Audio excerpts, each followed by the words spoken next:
Hello, my name is MaryD, and welcome to my YouTube channel, MaryD Plays. In this video, I'll be playing Level 1, the Rock Path on electric guitar. It's pretty much the same course that I've done on the acoustic guitar, or I should say on the acoustic classical guitar. Anyways, let's see. In the last videos, we done course 1, 2, 3, skipped course 4, and did course 5. Actually, course 5 was in the last video, but so today we're going to work on course number 6, easy reading chord diagrams and tablature. And there's 9 activities, so let's do this. Understand how to read chord diagrams and chord charts so you can play hundreds of chord and song possibilities. Yeah, and Fender Play has a whole collection of songs and tabs. I mean, a whole bunch. And all these songs are in tabs.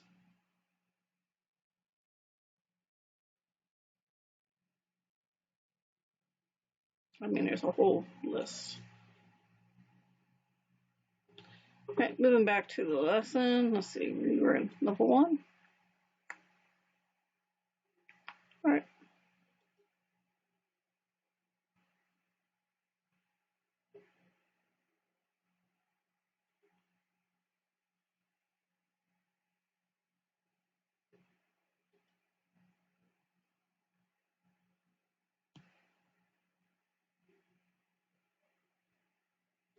A chord diagram is a way to read music based on finger shapes.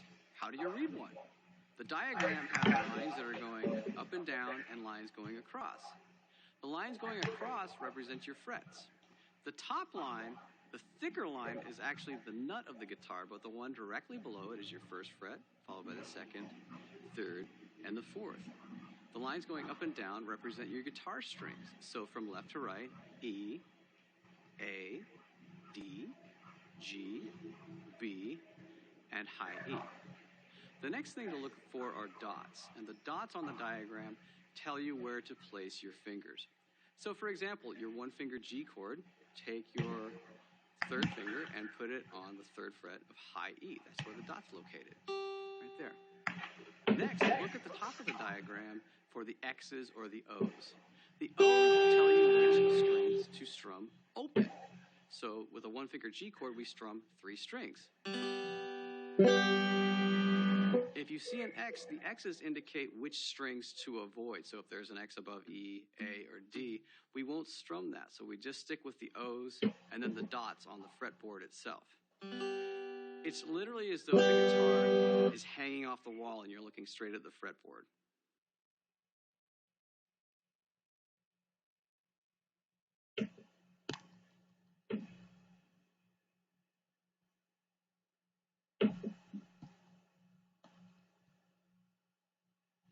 Let's practice reading chord diagrams using a simple C and G chord.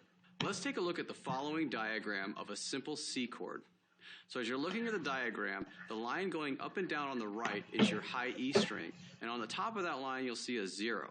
So that means you'll play that string open high E. The next line is the B string, and you'll see a dot behind the first fret. So with our first finger, we'll press down behind the first fret. The G string is next, and you'll see a 0 on top of that, an open string as well. Behind the D, A, and low E strings, you'll see an X above each of those. That means to avoid playing those 3 strings. So now, just strum the 3 strings you need for this simple C chord. Let's review how to read a chord diagram with a simple G chord. So begin with your high E string, the line going up and down on the right. In this case, we see a dot behind the 3rd fret. So let's put our ring finger behind the 3rd fret and press down on the string. The B string's next, and we see a 0 on top of that, so we'll play that string open. And the G string also has a 0 on top of that, so I'll play that open. Now for the D, A, and low E strings, again, there are X's above those strings, so I'll avoid strumming those. So now let's play our simple G chord. Now that you know how to read a chord diagram, stick with 1 and 2 finger chords for a while. More advanced chords will have more dots on the diagrams, which means you'll need to use more fingers. Sometimes you'll even see numbers on those dots, which tells you specifically which finger to use for smoother transitions between chords. Keep practicing, and I'll see you next time.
In this lesson, we're going to learn how to read tablature. Tablature, or tab, is a written notation system for guitar that's used as a faster alternative to standard music notation. Now, you can use tab to learn phrases, melodies, even entire songs, but it's particularly helpful when you are learning short, single-note melodies or riffs. Tab is a visual representation of the frets and strings of a guitar. So tab has 6 lines, and your guitar has 6 strings. Each line of tab represents one of those 6 strings. Try looking at the strings with the guitar laying on your lap. If you look straight down, you'll see how tab is laid out. Imagine each string is a line from the tablature. The top line of the tablature is the high E string, or first string. The next line down represents the B string, also known as the second string. Following that, we have the third string, or the G string. After the third string is your fourth string, also known as the D string. Following that, you have your fifth string, your E string. And then finally your sixth string, your low E string, which is the bottom line in the tablature. Let's identify the strings out of order for a second. Start with your first, your third, try going to the second, try out the fourth, you can skip back to the 3, go to the 5th, your 4th, and then your 6th. Now that you understand where the strings are, let's talk about frets. When you look at tab, you will see numbers written on the top of the lines. We read them from left to right like a book. These are not finger numbers, but rather each number indicates the fret that you use to press down on the string. 0 indicates an open string, or a string that isn't fretted by your fingers. If you need to fret a string at fret 2, you see a 2 on the line, and if you need to fret a string at fret 4, you'll see a number 4. Let's read the short tab. We see all 6 lines and fret numbers. We also have a line going down the middle, and this is called the bar line. The music between bar lines is called a bar or a measure. Now we have 2 bars of music in this example. Let's look at our first bar.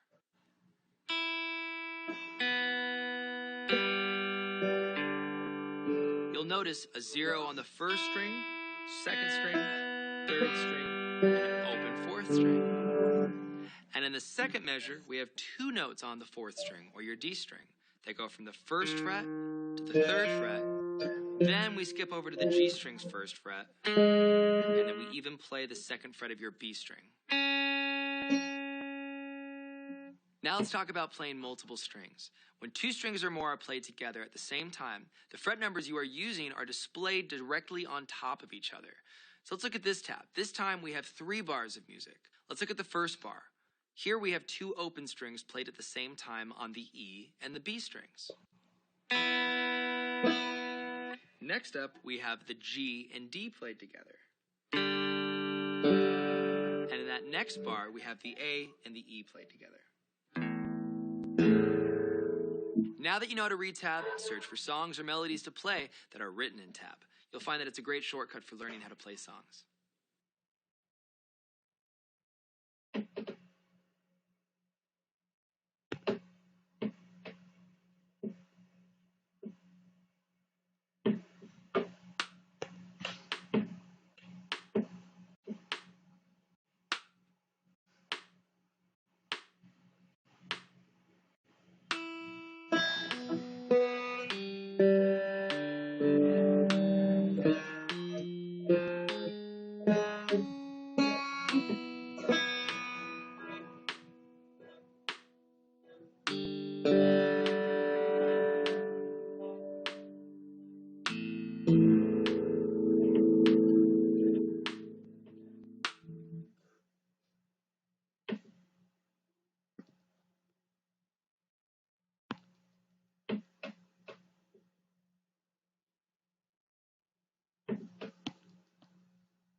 Now let's play a tab on one string. We'll use the low E string. That's the bottom line of the tablature. Also remember that the numbers on the lines indicate which frets to play. So on this tab we see at the beginning 0033. So that means I'm going to play the open low E string 2 times. And then with my index finger I'll play the 3rd fret twice. Let's try that again. So open, open, 3, 3. Next we see 0055. So I'll play open E again twice. 0, 0. Now with my ring finger I'll play 5, 5. Next we have 0066. And I'll play 0, 0, and now 6, 6 with my pinky. Like that. The last part of this is 0, 0, 3 by itself. So I'll play 0, 0, 3. Again with my index finger. Let's put that whole thing together. I'll walk you through it nice and slowly, and we'll go 5 times in a row. I'll count you in. 1, 2, ready, go, and O, O, 3, 3, O, O, 5, 5, O, O, 6, 6, O, O, 3, repeat, O, O, 3, 3, O, O, 5, 5, O, O, 6, 6, O, O, 3, again, and O, 3, O, 5, O, 6, O, 3, 2 more times, and O, 3, O, 5, O, 6, and O, 3. Last time, and O, 3, O, 5, O, 6, and O, 3. It takes a little coordination to remember string and fret numbers, but over time it will get easier. Keep practicing, and I'll see you next time.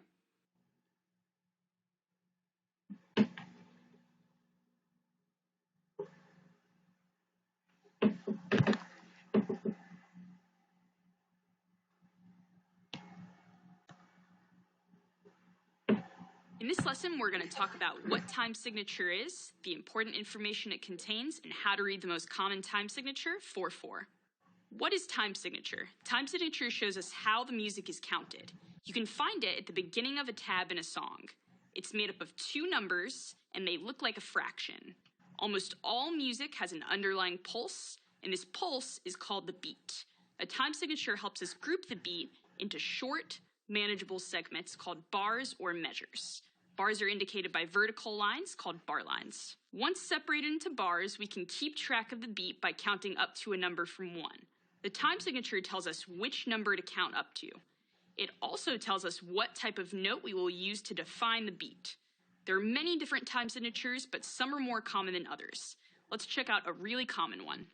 Let's talk about how to read a 4/4 time signature. 4/4 is the most common time signature you will play in, and this is true across all genres of music. You have 2 4s stacked on top of each other. They tell us how to read and count the beats in a song. The top number tells us how many beats are in a bar. In this case, there are 4 beats in a bar. The bottom number tells us which type of note is equal to 1 beat. In this case, the 4 on the bottom stands for a quarter note. The quarter note is equal to 1 beat.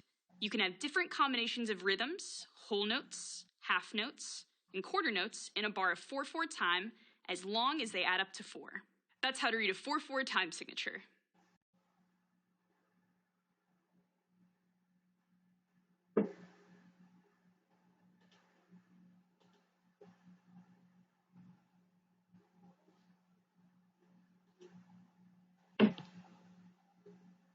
In this exercise, we'll review reading a 4/4 time signature and then play an example in 4/4 time. Let's review time signatures in 4/4 time. The top number of a time signature tells us how many beats are in a bar. The bottom number tells us which note value is equal to 1 beat.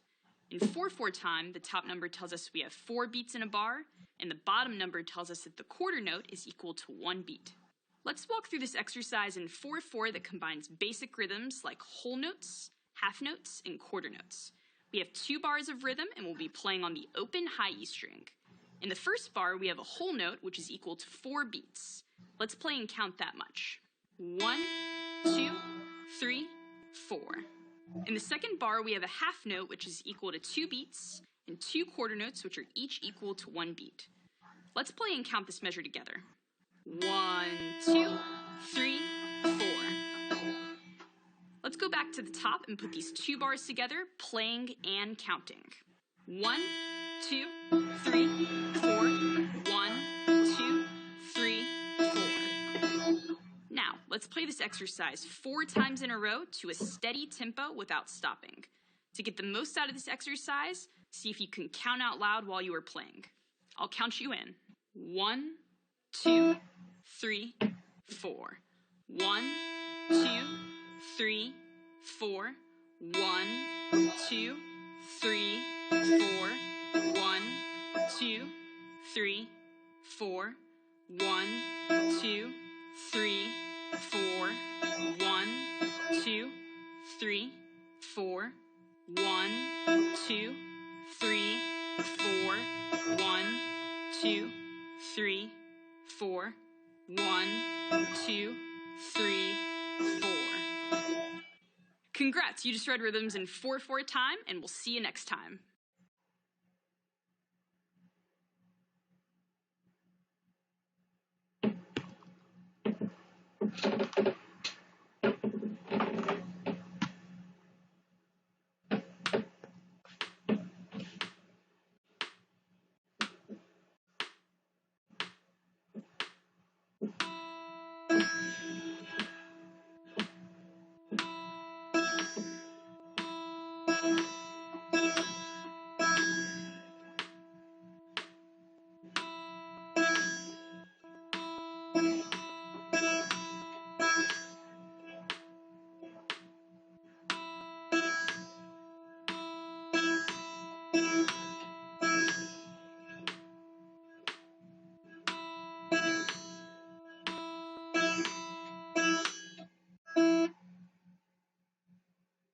And that's it.